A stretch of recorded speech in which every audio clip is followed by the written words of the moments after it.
The World Economic Forum at Davos is underway, and the rulers of the universe are hard at work. The Department of Justice declines to monitor the Biden team's search for classified documents, and Greta Thunberg is detained by the police. I'm Ben Shapiro. This is The Ben Shapiro Show.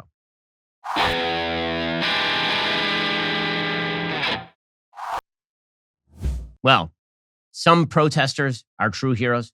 Some protesters are the heroes of our age. And then there's Greta Thunberg, who is one of the great heroes in human history.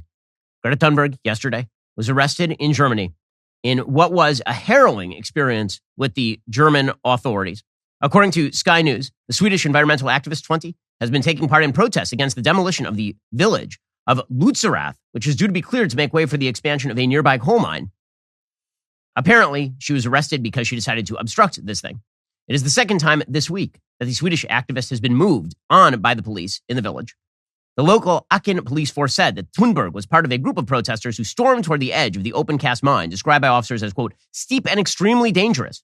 The force said the activist was not arrested, but was instead carried along with other protesters for identification. She was released after a brief detention, according to the police. And we have some harrowing video of what it looks like when an extraordinarily privileged, now woman, she used to be a small girl who they trotted out as the face of global warming so that no one could criticize her. Now she is a young woman, so we can make fun of her as much as we like. This is the face of a very privileged white lady who is being, quote unquote, arrested at a coal mine in Germany.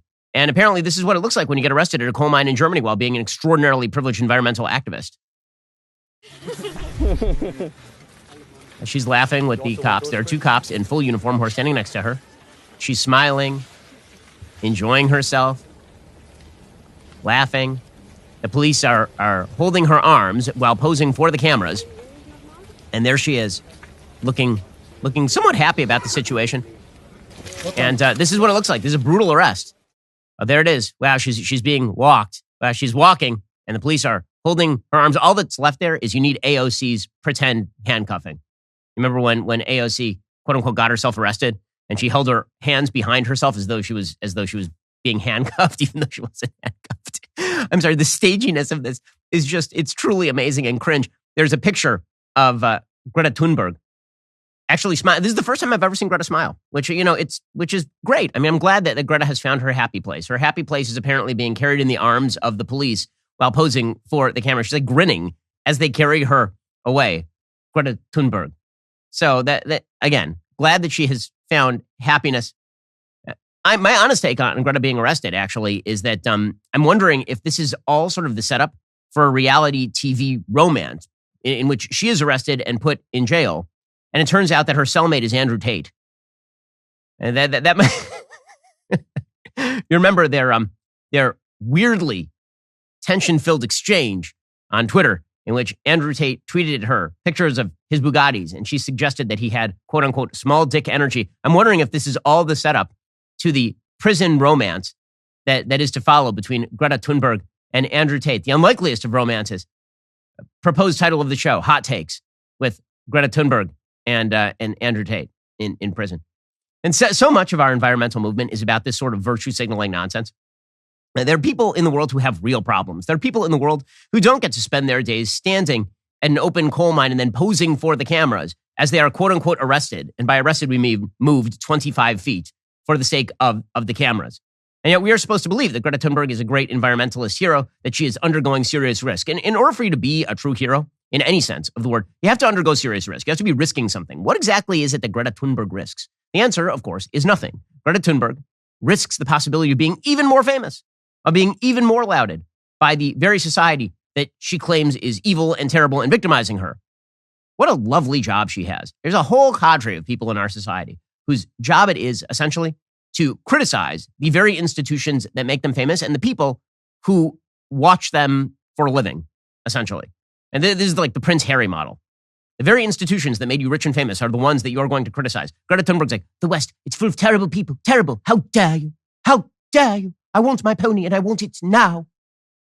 You won't give it. Oh, the adults won't give me what I want. Now, what if the adults all cheer for me while I pretend to be arrested? The virtue signaling of our modern radical movement is truly beyond compare. And that brings us to Davos. At Davos, you have people who are interested in the virtue signaling. They're interested in taking their private jets to Davos, Switzerland, in order to talk with other very famous, powerful, and rich people about how they control the world and how much power they can wield on behalf of the world. And that's pretty dangerous stuff when people get it in their head that it is their job to rule the world on behalf of others, that they are the elite. And the elite have the ability, because of their superior brain power, because of their superior celebrity, because of their superior wealth, to run everybody else's life. This is what takes you from being an elite to an elitist. So sometimes, I think I do it, but I think a lot of people do it even more often than I do. Mix up the word elite and elitist. These are not quite the same thing.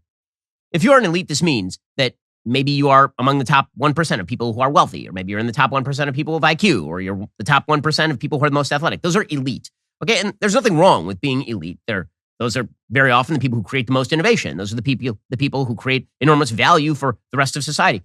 There is something wrong with being elitist, where you believe that because you're an elite, therefore you get to rule everybody else. And that is the essence of Davos. This is expressed by no one better than John Kerry. So John Kerry, the Biden administration climate envoy, because we must be ruled by octogenarian morons who have been career losers, who have never said a useful thing in their lives.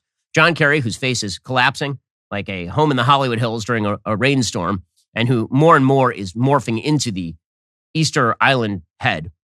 They're just going, if they encapsulate him in stone, they can just put him right there on Easter Island and he will fit in forever. In any case, John Kerry, he went to Davos and he kind of spilled the beans on what it is they think that it is their job to do. He says that it's our job to fix the world. To fix the world. It's your job because we're powerful and we're rich and we're famous and we have all the means. And that does raise the question of how well have you guys done so far?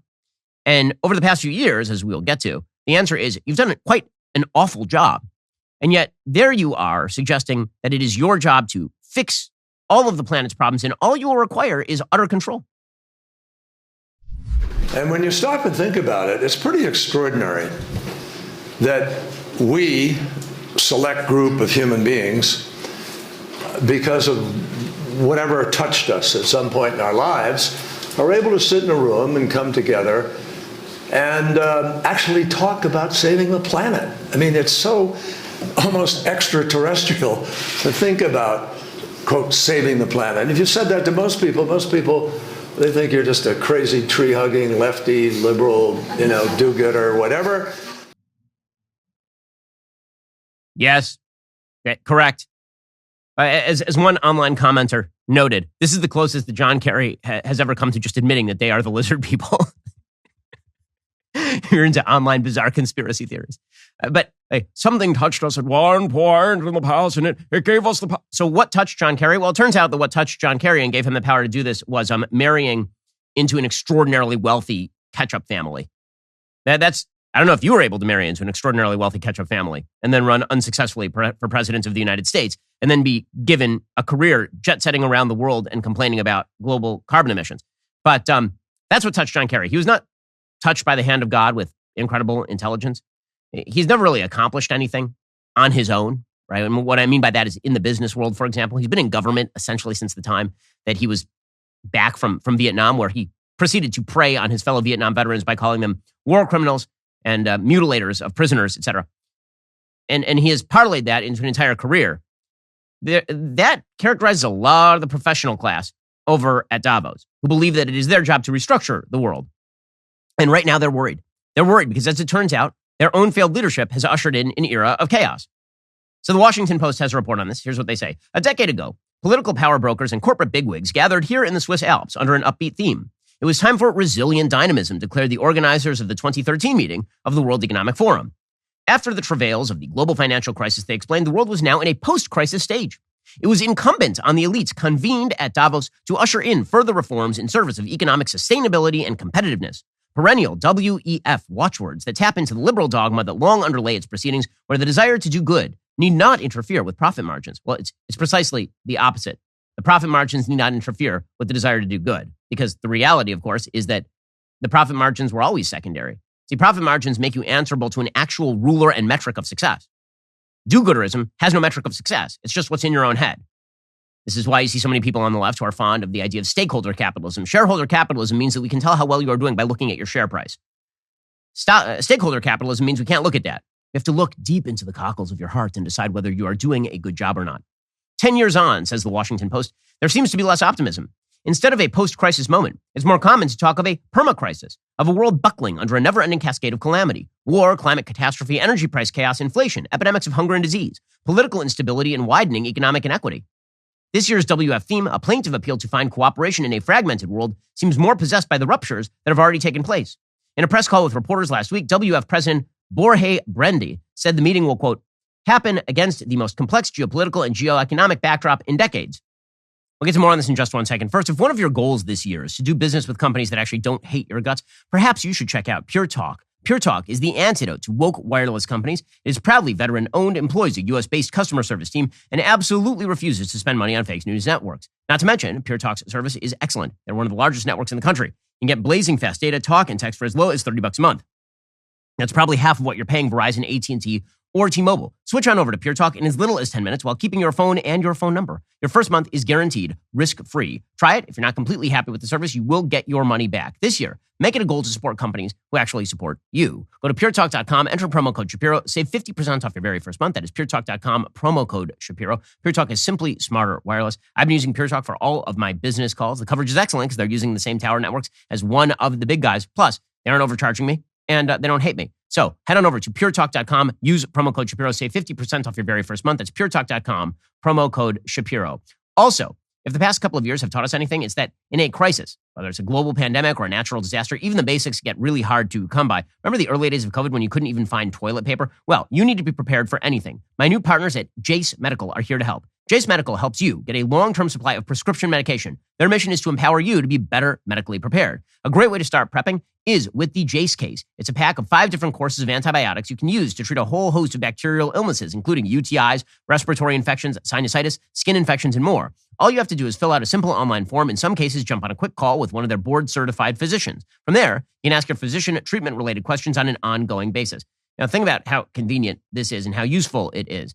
There have been many times in the past where I've had to travel. I know for a fact I'm going to be on the plane. I'm going to get sick. It's going to affect my voice, going to affect my throat. And I just don't have the antibiotic on hand. Jace Case gives me peace of mind knowing my family will have what we need if the worst happens. I want you to be prepared for anything too. Go to jacemedical.com, enter code Ben at checkout for $10 off your order. That's jacemedical.com, promo code Ben. So I have a question. What happened over the course of the last decade? Supposedly we were in post-crisis. We were not. 2013 was not actually post-crisis. The reality is that we're just in an era of economic stagnation in 2013, thanks to the pathetic recovery of the Obama administration after the 2007-2008 crisis.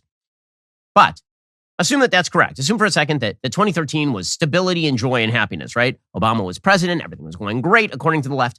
The world was a stable and secure place. Not true, but okay. Let's pretend that was the case. So what happened in the intervening 10 years? The answer is you guys. You guys. And so, as always, for the elitists, the answer to we failed is we need more power. We try a thing. We want control. We get control. We implement policies. The policies fail. Give us more control. And then they sort of spill the beans on what it is they wish to do with that control. And what they wish to do is suck money out of the system, your money out of this, not their own, they'll be fine. Your money out of the system in order to pay for priorities that they think make them better people. Right? So they can sleep at night on their giant piles of money. They will take your piles of money, and then they will dedicate those piles of money to failed projects all over the world. John Kerry says as much. Here's John Kerry, a man who is wealthy because he married wealthy, saying that we have to fight global warming, and the only way to fight global warming is money, money, and money. Because that's the only way we keep 1.5 degrees alive. So how do we get there? Well, the lesson I've learned in the last years, and I learned it as secretary and I've learned it since, reinforced in spades, is money, money, money, money, money, money, money. Money, money, money, money, money, money, money, money.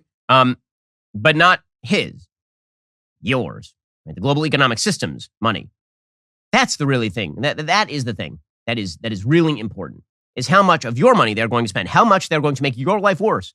So Davos has, of course, a bevy of speakers, but some of these speakers say the quiet part out loud. Nicole Keller is one of those people. She's the managing director of a nonprofit called Green Up. And then the nonprofit world, by the way, is just filled with people who are perfectly happy to seize the reins of control and use them against you. After all, they're in the nonprofit world. They're answerable to no one. There's this bizarre and counterintuitive idea out there that profit is inherently bad, that there is something wrong with profit, that it makes you morally lesser to profit. Incorrect. Profit is simply a metric of how many people are interested in the service, good that you are providing, and whether you can run your business in a decent way so as to continue to provide that good and service. That's what profit is. It is a ruler. It is a measurement. And when you get rid of the ruler or measurement, you have nothing. It becomes entirely subjective, which is why in the nonprofit world, they don't like profit. In the nonprofit world, because they've gotten rid of that, their metric for success is whatever's in their own head. And what's in their own head is pretty ugly. Here's Nicole Keller saying that what she actually would like and what Davos should aim for is zero growth. We have to save this planet to save our freedom and the way we are living. And we are not good enough yet. We have to improve. Thank you. Nicole? So, well, I feel that you were talking about the word development. I think, indeed, we don't need, like, growth or development. I really think less is more. And I'll leave it at that. Less is more, she says, sitting in Davos, Switzerland with a bunch of billionaires. That's it. Less is more. For whom exactly? For you? I don't see you existing on less. No, I don't see her becoming an ascetic. And do you? Meanwhile, Alan Zangor, Director for Climate and Health at Wellcome Trust, another one of these nonprofit organizations, he suggests that we have to fight global warming and we have to use the power of the elites in order to fight global warming because climate change is making people insane. It's going to turn into a zombie apocalypse, guys. The other massive ecosystem-mediated pathway between climate change and health is the impact on our mental health. And we're really only beginning to scrape the surface there. And there is no health without mental health, as my mental health colleagues repeatedly remind me. And we see it's a two-directional pathway. Number one, young people are petrified about the future, and that is having a substantial impact on their mental health. Okay, why are they petrified about the future? Why? Could it be because you are petrifying them about the future? Is it because we have lost all moorings in our society to anything real and true?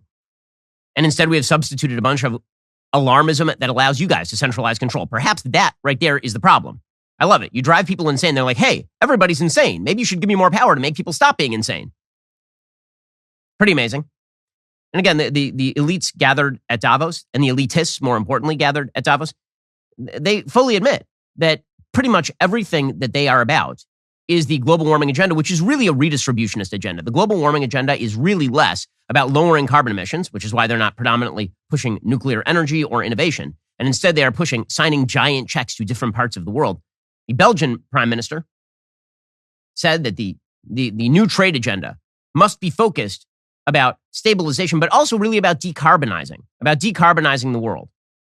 Well, I mean, if you have a trade agenda that's focused on decarbonizing the world, that is how you end up with zero growth, because it turns out that carbon-based emissions are the chief physical pathway toward economic development, particularly in the developing world.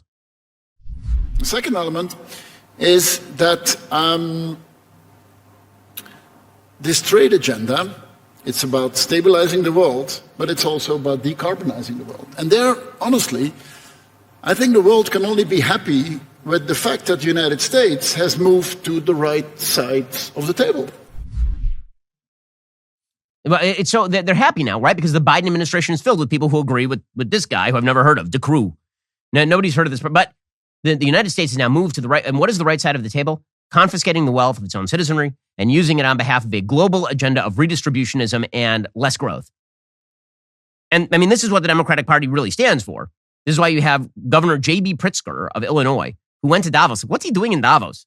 He's the governor of a state. Why are you in Davos, which is in economic form globally?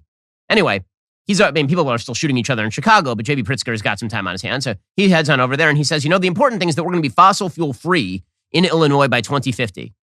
Will you, though? I have doubts. You were out there saying that Illinois should be 100% based on net zero or renewables by 2050. Was that something that was well received during your campaign? Extremely well received. And in fact, we passed a Climate and Equitable Jobs Act for the state of Illinois, which is significantly increasing our focus on clean energy. We're actually going to be fossil free by 2050 in the state of Illinois. Ursula von der Leyen, who is the head of the EU, she says that the next decades are going to see the greatest industrial transformation of our time, and of course it will be controlled by these folks. The next decades will see the greatest industrial transformation of our times, maybe of any times. And those who develop and manufacture the technology that will be the foundation of tomorrow's economy will have the greatest competitive edge. That is the head of the European Commission, Ursula von der Leyen. We wield outsized power, and therefore we should wield outsized influence, and we should determine the future of the world. And if you think that it's just about your money, it's not. It's also about your rights. So Davos had an enormous number of media members who were there to discuss the big problem of misinformation.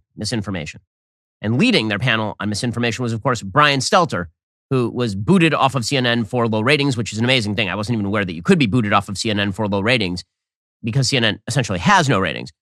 Brian Stelter, he started talking about how we need to crack down on social media. The elitists will decide what you can see and what you can't see, and what is misinformation, what is not misinformation. Brian Stelter says, I don't even have a way of disproving that I'm alive right now, says Brian Stelter. I leave CNN, and there's a crazy website that posts an article saying I was arrested by military police. And then I have a fact-checking email, and I don't know whether to reply to the fact-checker and bother with this, right? Same website a month later says I've been executed at Guantanamo Bay. So the fact-checker emails me again. And I say, well, do you want to take my pulse? How do I disprove that I wasn't executed? And so to me, that is amusing and ridiculous. To other journalists, it might be really disturbing, and it might be worrisome to them. Worrisome, and that is why, look, what this is really going to be about for a lot of these folks is cracking down on the dissemination of information. By the way, Brian Stelter is increasingly looking like Stellan Skarsgård from Dune. Harkonnen. It's not a great look. Now, before the fact checkers call, I'm not saying that his head is actually fusing into his shoulders. He does have a cervical spine, so you don't have to fact check that. But in any case, this is all part of a broader agenda, which is for elitists. They get to crack down on the dissemination of information. And this is something that the EU already does and brags about doing, that they crack down on hate speech, so-called hate speech, which is anything that the ruling regime disagrees with. They crack down on misinformation, which is anything the ruling regime disagrees with, which is what we found out about during COVID. And to promote all of that, of course, you have the owner of the New York Times, Pinch Sulzberger, showing up to explain what a wonderful job the New York Times is doing. So here is Sulzberger explaining that the amazing thing about the New York Times is that when they make mistakes, they acknowledge them publicly. Oh, really? Is that a thing that you do frequently? Like the entire Russia collusion narrative. When was the last time that you gave back the Pulitzers that you guys won on the basis of that? The 1619 Project. I noticed that you have not acknowledged publicly what a garbage heap that is. Instead, you have spent millions upon millions of dollars promoting it. So I noticed that, but no, these are the good guys, right? The elites are the good guys. I suspect you're teaching them to recognize trustworthy sources, whether that's, an institution like the Times or the Post or the Journal, whether that's scientists, whether that's academia. For example, in an institution like mine, when we make mistakes, we acknowledge them in public and we correct them. Oh, is that what you do? Is that what you do? So, yeah, the only answer, they do such an amazing job, and this is why we have to shut off all the other disseminators of information. This is why Sulzberger actually compared Donald Trump saying the words fake news to Stalinist Russia and Hitler, which is a hell of a comparison right there. Terms like fake news and enemies of the people have been popularized cyclically in society in some of the most, repressive and dangerous moments, Nazi Germany, Stalinist Russia, right? Yeah, just like that. Hey, just to top off what Davos really is about, just to prove what Davos is about, again, it is about elites, people who are at the top of their industry or profession, who are elitists and believe they should be able to control you. And the merging of the elite with the elitist is really, really dangerous stuff. This is why you have the bizarre spectacle of people like Renee Fleming, who's an amazing artist, right? She's a tremendous opera singer, out there talking about art and healthcare at the World Economic Forum. But why? You are good at singing classical music. Why? Explain. So I've had the privilege of performing on 6 continents, witnessing the power of music to move people to joy or tears. And now I've come to believe that the arts should be fully embedded in our healthcare systems. Oh, well, I don't even know what that means, that the arts should be fully embedded in our healthcare system. That doesn't even mean anything, but at least you're here being elite. Idris Elba, same sort of thing.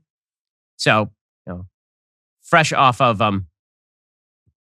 whatever his latest movie was, Idris Elba is here to explain that how we should invest our money. The poor of this world are not just looking for aid and handouts. They are looking for investment.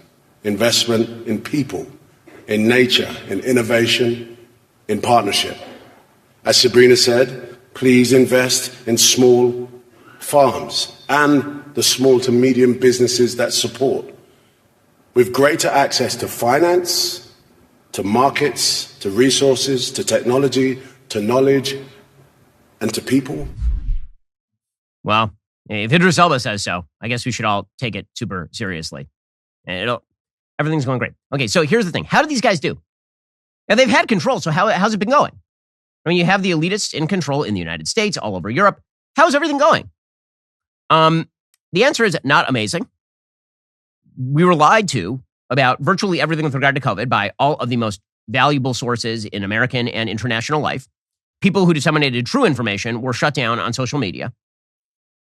Anybody who did not push in favor of governmental mandates was cast as the other. And only now at the end are we allowed to actually hear some truth. So only now, like years later, are we allowed to find out that Pfizer never actually researched whether the vaccines prevented transmission before going out there and claiming pretty publicly that vaccines prevented transmission, which was the basis for a huge number of healthy people taking the vaccines when they didn't actually need to. Only now do we find out from CNN's Leanna Wen that the so-called conspiracy theory that was never conspiracy theory, we reported on it in real time, that COVID deaths were being overcounted, that actually that was true. You were called a conspiracist if you said this 2 years ago. If you said you have to distinguish between deaths from COVID and deaths with COVID, that is a fundamental distinction. If you go into the hospital because you had a heart attack, and then it turns out that you had a mild case of COVID, like it came up positive for COVID, they attributed that to COVID death. If you went in there with a gunshot wound, and it turns out that you had COVID when you were shot to death, they attributed that to COVID. And so the numbers were somewhat inflated. You weren't supposed to say that, though, because that was taking it too lightly. You weren't allowed to do that. You're not allowed to take it. Now you're allowed to, though. Here's CNN's Leanna Wen, who is one of the biggest alarmists with regard to COVID, out there suggesting that we overcounted the COVID deaths. Can you explain why you believe COVID deaths are being overcounted? I think it's important for us to be intellectually honest in this case, and that includes recognizing that circumstances have changed. At the beginning of the pandemic, we had a situation where there were many people dying from COVID pneumonia, including healthy young people were dying because of severe shortness of breath, difficulty breathing. They were hospitalized because of it. Then, as a result of vaccines and as a result of a lot of people getting COVID and having some level of immunity to it, we're seeing far fewer cases of that kind of severe COVID and severe COVID pneumonia specifically. And yet, hospitals are still routinely testing everyone who's getting admitted for COVID. Oh, you mean that so that they're getting a lot of COVID deaths that aren't actually from COVID? Fascinating. We're allowed to find this out right now. And you undermine all the trust in yourself. And then you're like, why is the world so fragmented? Why are people so angry? Because of you. And this holds true not just on the scientific level, not just with regard to the policies that you've undertaken economically, which have led to inflation all over the world and another recession. Not just because of that, but culturally. On the cultural level, the elitists in our society have decided they must cram down their version of values on pretty much everybody. And you can see it particularly in the United States. The United States, believe it or not, is actually more woke on these issues than Europe is. And this manifests in everything from diversity trainings at companies to the attempt to cram down on everybody the sort of Seinfeld-esque ribbon wearing that is necessary in order for you to succeed in your chosen profession. Remember, there's an episode of Seinfeld where Kramer gets the bleep kicked out of him because he refuses to wear a ribbon for a parade. Well, that is the society that we've now become, crammed down by the elitists in our society. So, for example, there is a player for the Philadelphia Flyers, rather. His name is Ivan Provorov. And he did not want to wear a rainbow jersey during his pregame skate on Tuesday night. It was LGBTQ, plus, minus, divided by sign, happy face emoji, tilde, percentage sign, star, sad face emoji, pride night. And he was supposed to wear a rainbow warm-up jersey. And he said, I'm not going to do that. People can do what they want, but I'm not going to do that. And all hell broke loose on him. respect everybody's choices. My choice is to stay true to myself and my religion. That's all I'm going to say. And that apparently was not enough for the media. He said people can do what they want, but it's really, really bad. They asked the coach about it. Good for the coach. John Tortorella. He said he's being true to himself and to his religion. This has to do with his belief in his religion. It's one thing I respect about him. He's true to himself. That's where we're at with that. He said he did not contemplate scratching Provorov. The fact that this was even a question is insanity. The fact, I mean, the NHL has decided against all business sense to go again. This just demonstrates once again that when you have elitists in charge of institutions that used to be profit-making institutions, they do unbelievably stupid things. The crowd for hockey is disproportionately conservative. If you look at all the major sports leagues and you look at it by political affiliation of the crowds that watch, the NHL and NASCAR happen to be the two most Republican-leaning professional sports leagues. And meanwhile, the NHL, because at the top level, it has decided to go woke, is now promoting this sort of nonsense. It doesn't wear well. The American people don't like it. At your business place, you've been forced to take diversity training. It turns out that was a bunch of crap pushed by elitists, and it accomplishes nothing. Jesse Singal, who is a person of the left, he has a piece in the New York Times today called "What if Diversity Trainings Are Doing More Harm Than Good?" You think? I mean, obviously that's true. He says, DEI trainings are designed to help organizations become more welcoming to members of traditionally marginalized groups. The American market for DEI reached an estimated $3.4 billion in 2020. Advocates make bold promises. Diversity workshops can foster better intergroup relations, improve the retention of minority employees, close recruitment gaps, and so on. The only problem? There's little evidence that many of these initiatives work. The specific type of diversity training that is currently in vogue, mandatory trainings that blame dominant groups for DEI problems, may well have a net negative effect on the outcomes managers claim to care about. Over the years, social scientists who have conducted careful reviews of the evidence for diversity trainings have frequently come to discouraging conclusions. Though diversity trainings have been around in one form or another since at least the 1960s, few of them are ever subjected to rigorous evaluation. Those that are mostly appear to have little or no positive long-term effects. In fact, there are pretty significant downside effects because people are annoyed by these training approaches. People feel off-put. People start to become tribal. The history of diversity training, Singal says, is, in a sense, a history of fads. Well, that of course is true, but these are the fads that are driven by elitists. They don't require evidence in order to promote the overthrow of traditional institutions and ideas. They just do it because, after all, they are the people who know the best. They are the people who are the elite. And what could be the consequences? What would go wrong? And the answer is, all the things around you are the consequences, because who's been running things up until now? The bizarre nature of our elitist class, who have been running things, turning around and saying, but why are things so chaotic? Because you're running things. That's the reason. It's because of you. Maybe you ought to buy a mirror. You have enough money. Why don't you just shine up the side of that private jet and look into the reflection for 1 second? It's you. You are the problem. And your substitution of your own supposed wisdom for the traditional wisdom and practice of the past has had dire side effects. We'll get to that in just one moment. First, if you are looking to upgrade your style this year without breaking the bank, you need to check out True Classic Tees. For a limited time, my audience gets 25% off those True Classic Tees with code Ben at trueclassic.com. So I've been wearing these True Classic Tees. They fit like a glove. They are awesome. They are super comfortable. They fit like they're supposed to fit. Unlike the generic brands that kind of hang off of you like a tarp, True Classic Tees fit a bit tighter in the chest and sleeves, but it leaves room in the torso for a relaxed t-shirt feel. So it hangs the way a t-shirt is supposed to hang. True Classic is more than just a t-shirt company. They offer briefs, hoodies, button-downs, chinos. You can build your entire wardrobe with True Classic. It's really, really great stuff. It's also super durable, which matters a lot to me. Whether you're going to the gym or on a date, you'll always look and feel your best. True Classic has a 100% risk-free guarantee with a 30-day return policy. With 200,000 five-star reviews, it's no wonder these shirts are quickly becoming a menswear go-to. They've already become a menswear go-to for me. Get 25% off at trueclassic.com with code Ben. That's 25% off with code Ben at trueclassic.com. Free shipping is included with purchases over $100. Well, folks, Jeremy's Razors is offering a big discount right now. 40% off on all Razor subscriptions. Why? Well, I'm glad you asked. 1 year ago today, Joe Biden tried to force vaccines on just about everybody in the country via OSHA. And here's what Jeremy, co-CEO of the DailyWire, had to say about that. We won't be enforcing Joe Biden's unconstitutional and tyrannical vaccine mandate. That's it. We'll use every tool at our disposal, including legal action, to resist. Yes, that is the same Jeremy from Jeremy's Razors. You might remember him from our viral commercial.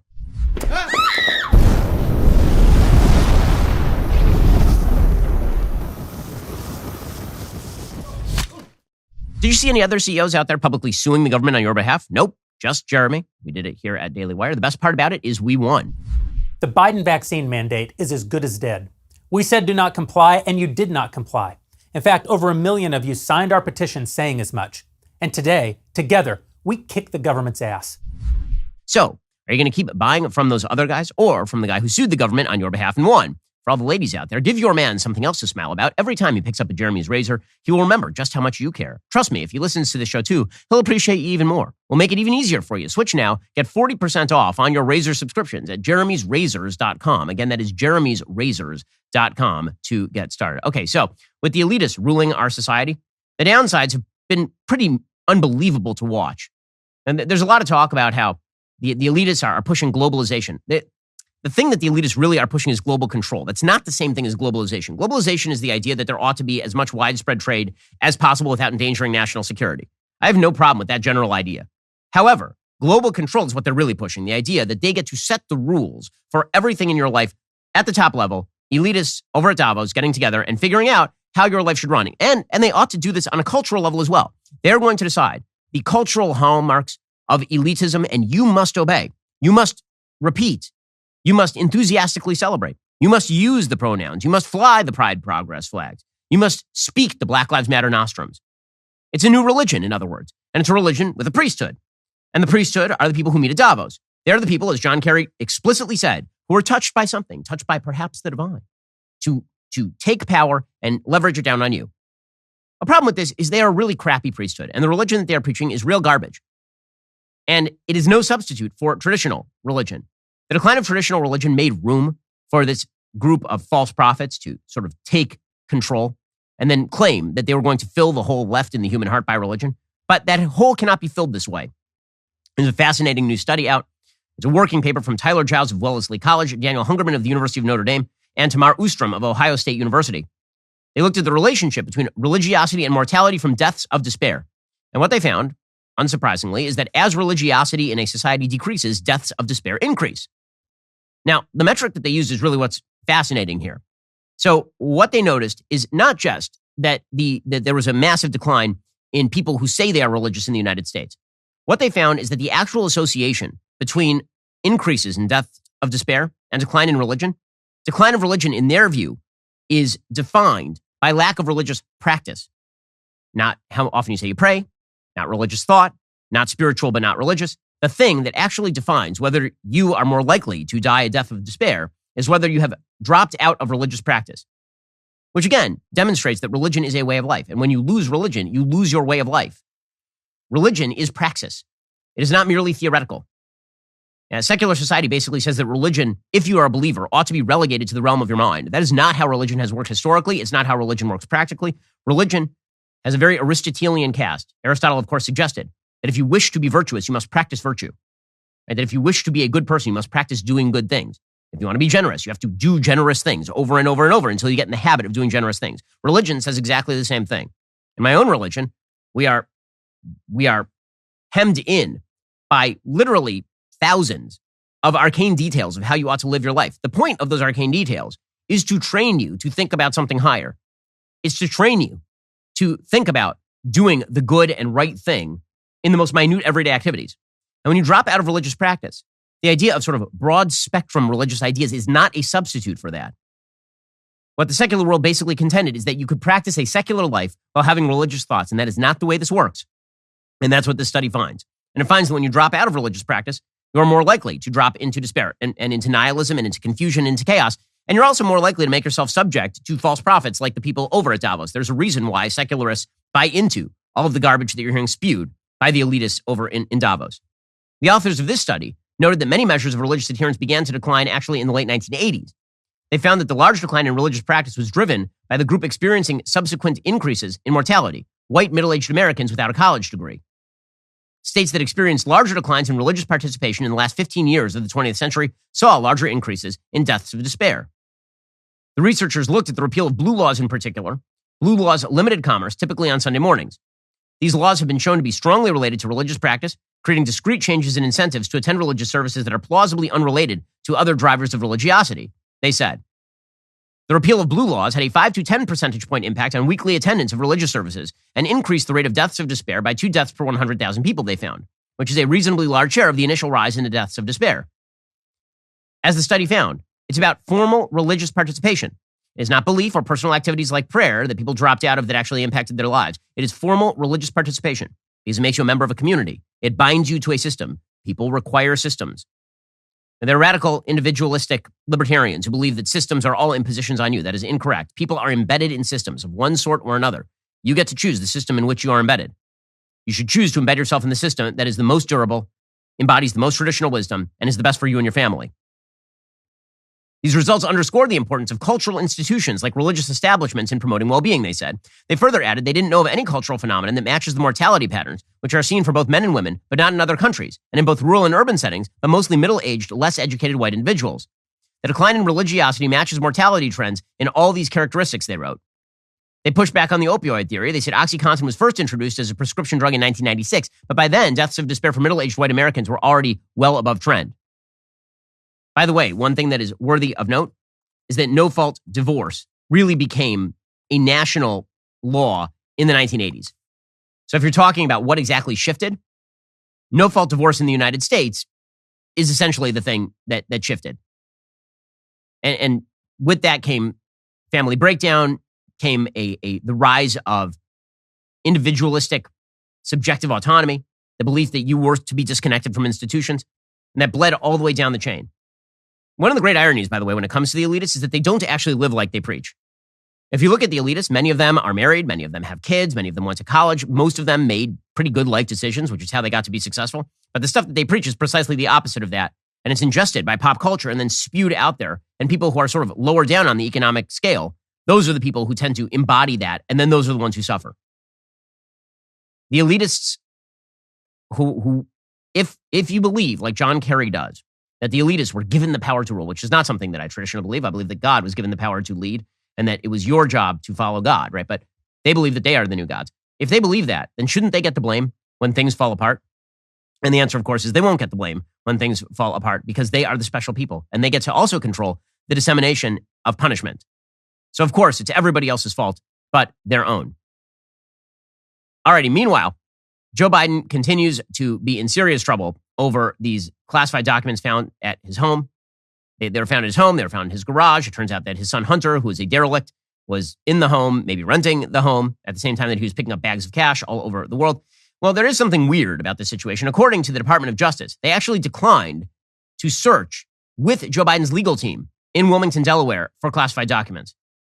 According to DailyWire.com, DOJ and the Wall Street Journal, DOJ officials considered sending FBI agents to monitor the search conducted by Biden's personal attorneys, but decided against the oversight to avoid complicating the investigation. And because Biden's legal team had been cooperative, according to the Wall Street Journal. After 10 classified documents were found in Biden's office at a think tank in D.C., Biden's attorneys prepared to search the president's other properties for sensitive government papers. DOJ officials met with the Biden attorney ahead of the search. The two sides agreed to allow Biden's team to conduct the search without immediate oversight from the FBI. Why? Simple question, why? If you say that you have classified documents that you have found in the guy's office, and now you're going to go search his garage, number one, how do you know that these lawyers do not have classified clearance, is my understanding. Shouldn't you have people on scene with classified clearance to be able to determine what is classified and what is not in the documents so they can actually see it? Because presumably they will have to use the power of sight in order to identify the classified documents. And yet the DOJ was like, no, they're doing a great job. It'll be fine. Hands off. It'll be totally fine. You think they would have given that sort of benefit of the doubt to Donald Trump, even if he had not been obstructionist about the documents? I have doubts. Classified documents connected with Biden were first found in his private office at Penn Biden Center, a think tank in Washington, D.C. on November 2nd, less than a week before the 2022 midterm elections.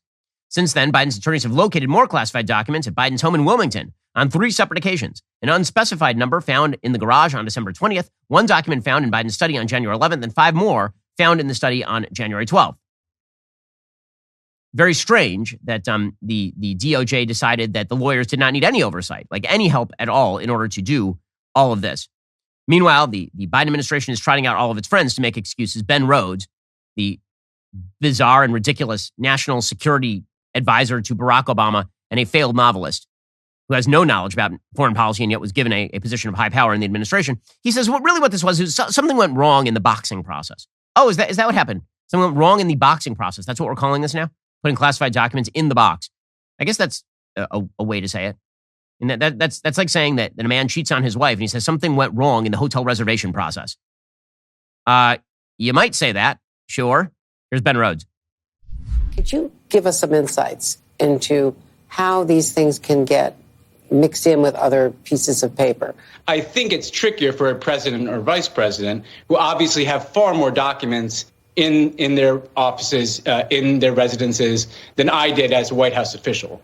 And so clearly what happened here is something went wrong in the process of packing up those documents. Documents got co-located, and they could have been co-located, by the way, at any time. It might have happened months before things were packed up. A memo gets put in the wrong place here. Oh, it's a collation problem. I guess that's what we'll call it now. Meanwhile, Karine Jean-Pierre, world's worst press secretary, she was grilled on why she didn't tell people in the press corps that more documents had been found, when the timeline suggests that she kind of knew that more documents had been found. And she's like, oh, no, I've been completely honest, and I'll just keep saying that until you believe me. On Friday, you stood here, though, and were asked about the documents issued by our account some 18 times. At that point, the president's lawyers had found these 5 additional pages of classified documents. So did you not know on Friday that those documents had been found when you were at the podium, or are you being directed by someone to not be forthcoming on this issue? I have been forthcoming from this podium. What I said yes to was what the statement at the time that we all had. Right, you all had the statement, and I was repeating what the council was sharing at that time. So you weren't transparent then, or you were lied to by Biden's people, and they sent you out there with false information. Great job. She got very mad when she was asked more about this. By the way, here was Karine Jean-Pierre getting angry when asked about this. But the White House counsel was the one to go and facilitate the documents, to look for the documents. Again, they have been working very closely with the Department of Justice. I would refer you to them. If you want to know specifically about their actions, specifically about what they're doing, I would point you to the White House counsel's office. Look, guys, you guys can ask me this 100 times, 200 times if you wish. I'm going to keep saying the same thing. I hear your question. It's been asked, it's been answered, it's been noted, and we're just going to try to move on here. Oh, I'm sure that you're going to try to move on here. I noticed that. Alrighty, guys, the rest of the show is continuing right now. You're not going to want to miss it. We'll be getting into how Republicans are staffing the House Oversight Committee. It is fascinating. They're going to get very aggressive very quickly. Plus, we'll be getting to a suburban LGBTQ plus minus divided by sign pedophile ring that has now been actually uncovered. Pretty horrifying stuff. If you're not a member, become a member. Use code Shapiro. Check out for 2 months free on all annual plans. Click the link in the description and join us.